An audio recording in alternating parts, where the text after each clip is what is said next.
আসসালামু আলাইকুম। আজকে মৌলিক জিকের প্রথম অংশ নিয়ে হাজির হয়েছি। আজকে আমাদের আলোচনার বিষয় সমাজবিজ্ঞান। তো সমাজবিজ্ঞানের আজকে আমরা বেসিক আলোচনাটা করব।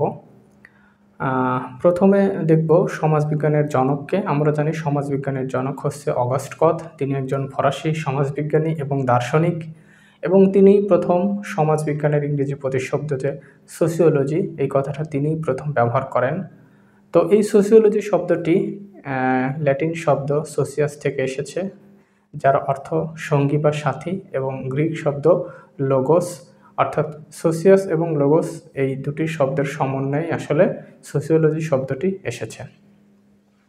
তো এই সমাজবিজ্ঞান থেকে বিভিন্ন যে দার্শনিক আছে, সেই দার্শনিকদের যে বিখ্যাত গ্রন্থ, অর্থাৎ তাদের যে বই, এটা নিয়ে কিন্তু বিভিন্ন সময় গুচ্ছে প্রশ্ন আসছে। যেরকম গত বছর আসছে দ্য রিপাবলিক গ্রন্থটি কার।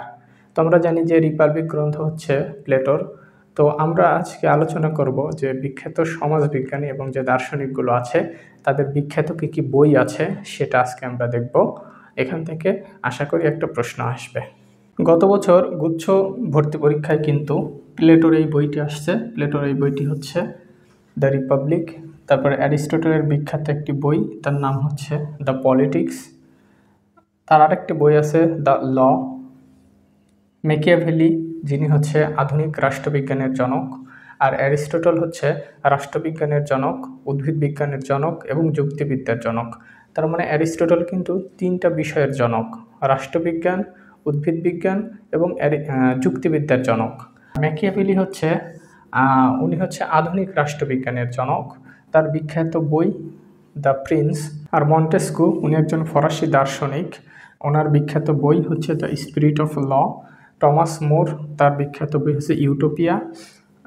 কার্ল মার্কস সবচেয়ে যিনি বিখ্যাত এখানকার মধ্যে, এখান থেকে কিন্তু প্রশ্ন আসার সম্ভাবনা আছে। কার্ল মার্কসের দুটি বই আছে সবচেয়ে বিখ্যাত, একটা হচ্ছে ডাস ক্যাপিটাল, আরেকটি হচ্ছে The Communist Manifesto. Emile Durkheim, তার বিখ্যাত বই হচ্ছে সুইসাইড। তো কার্ল মার্কস হচ্ছে জার্মান, এমিল ডুরখেইম ফরাসি, হারবার্ট স্পেন্সার উনি হচ্ছে ইংরেজ, অর্থাৎ ইংল্যান্ডের অধিবাসী।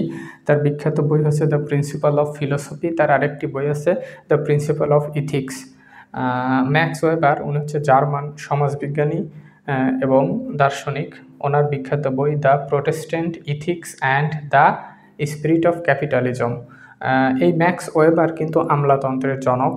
তাহলে আমরা দেখি এখানে যে কার্ল মার্কস হচ্ছে জার্মানের অধিবাসী, ম্যাক্স ওয়েবারও জার্মানের, হারবার্ট স্পেন্সার হচ্ছে ইংল্যান্ডের অর্থাৎ ব্রিটিশ, এমিল ডুরখেইম হচ্ছে ফরাসি, তারপরে সমাজবিজ্ঞানের জনক যে অগাস্ট কত, তিনিও ফরাসি অর্থাৎ ফ্রান্সের, তারপরে অ্যারিস্টটল, প্লেটো, এনারা তো হচ্ছে গ্রিকের অধিবাসী। তো এখান থেকে কিন্তু এই যে বিখ্যাত গ্রন্থগুলো আছে, এই গ্রন্থগুলো থেকে কিন্তু প্রশ্ন আসতে পারে। ধন্যবাদ সবাইকে। আসসালামু আলাইকুম।